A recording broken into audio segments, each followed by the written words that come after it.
بسم اللہ الرحمن الرحیم نحمدہ و نصلی علی رسولہ الکریم اما بعد۔ ہر نماز میں، فجر کی نماز میں 4 بار، ظہر کی نماز میں 12 بار، عصر کی نماز میں 8 بار، مغرب کی نماز میں 7 بار، عشاء کی نماز میں 17 بار۔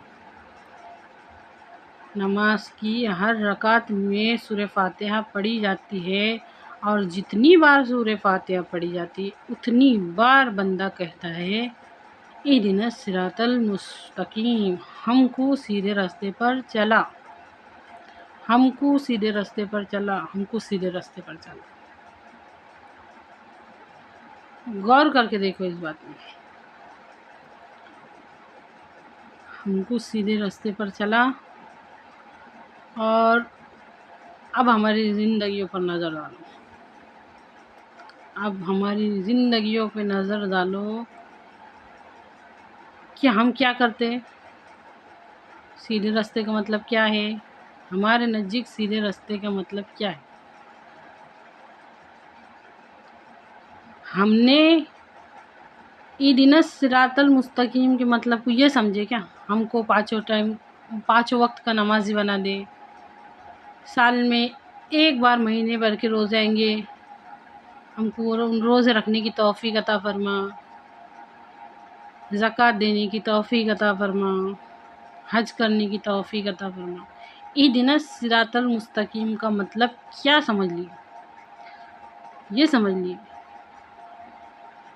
ہم کو زندگی گزارنی ہے اللہ کی رضا پر، اللہ تعالیٰ کے حکموں پر چلنے کو دین کہتے ہیں، اور وہ ہماری زندگیوں میں لانا ہے۔ تو وہ مانگتے ہم اللہ سے کہ اہدنا الصراط المستقیم، ہم کو سیدھے راستے پر چلا، ہم کو جو اللہ تو نے ہم کو جو ارادہ اور اختیار دیا وہ تیرے حکموں پر چلنے میں لگانے کی توفیق عطا فرما۔ یہ ہوتا ہے اہدنا الصراط المستقیم کا مطلب۔ غور کیجئے اس بات میں، کیونکہ غور کرنا بہت ضروری ہو گیا۔ ضمیر دن پہ دن مرتے چلے جا رہے، روح بیدار نہیں ہو رہی، بات سمجھ میں آ رہی نہیں۔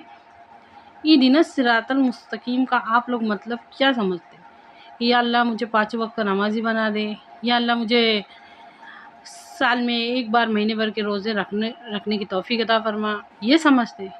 یا اللہ مجھے زکوٰۃ دینے والا بنا دے، یا اللہ مجھے حج کرنے والا بنا دے۔ 5 ارکان میں تو صرف یہ رہتا۔ اہدنا الصراط المستقیم کا مطلب اتنا بڑا ہے کہ اے اللہ تو نے جو ارادہ اور اختیار بنانے کی طاقت دیا، اور تو نے جو اختیار مجھے دیا، مجھے تو طاقت پاور دی، تو وہ تیرے حکموں پر چلنے کی توفیق عطا فرما، چلانے کی توفیق عطا فرما۔ یہ ہے وہ بات جو ہمارے سمجھ میں نہیں آ رہی، یا پھر ہم سمجھنا نہیں چاہتے۔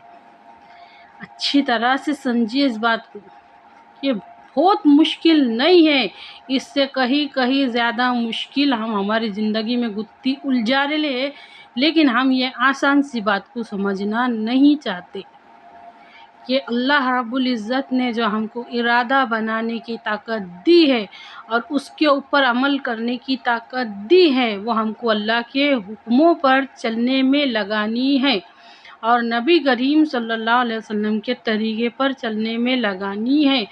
اگر ہم نے اہدنا الصراط المستقیم کا مطلب یہ لینا شروع کر دیے تو ہمارے گھروں میں جو قرآن پڑھیلا ہے اس پہ دھول نہیں چڑھیں گی، ہمارے گھروں میں جو حدیثوں کی کتابیں پڑھی لی ہے اس پہ دھول نہیں چڑھیں گی، اس کے بعد دین وہ سانچے میں ڈھلنا شروع ہو جائے گا۔ ہمارے ارادے میں اور ہمارے اختیار میں دین آنا شروع ہو جائے گا، جیسا کہ صحابہ رضی اللہ عنہ کی زندگیوں میں آیا تھا۔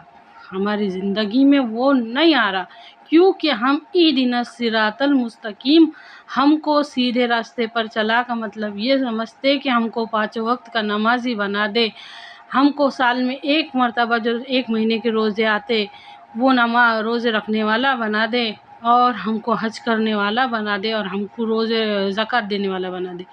یہ مطلب دین کا لے رہے تم، اہدنا الصراط المستقیم کا لے رہے۔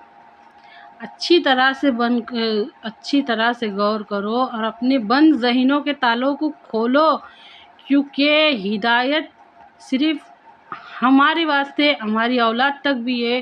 پیغام پہنچنا بہت ضروری ہے۔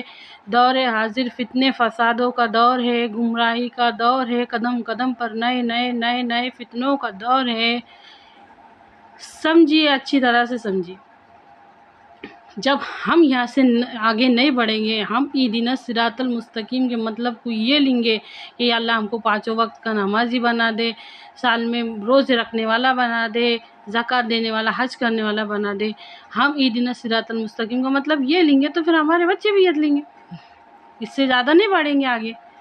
اچھی طرح سے سمجھیے۔ اور پھر یہ کس منہ سے دعا کریں گے کہ یا اللہ قیامت تک کیا آنے والی نسلوں کو دین پہ چلا۔ اچھی طرح سے غور کیجیے اس بات میں، اور میری باتوں کو جہاں تک ہو سکے شیئر کیجیے۔ اللہ کہنے سننے سے زیادہ عمل کی توفیق دے۔